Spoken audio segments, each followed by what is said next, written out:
So I've got about an hour to spare, and I thought I should just make one of my favorite drinks before we leave. You can tell by the ingredients that it's an Aperol Spritz. This drink is a go-to drink. Like if you're confused, if you're traveling, this will be a drink that will definitely be on any menu.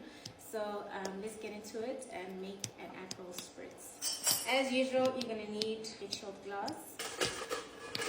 So for our Aperol Spritz, there's actually a rhythm to it, and it's 3, 2, 1. So it's 3 parts Aperol, 2 parts. There's a name for this. Prosecco. It's 3 parts Aperol, 2 parts Prosecco, and 1 part soda water. But in my recipe, I like to use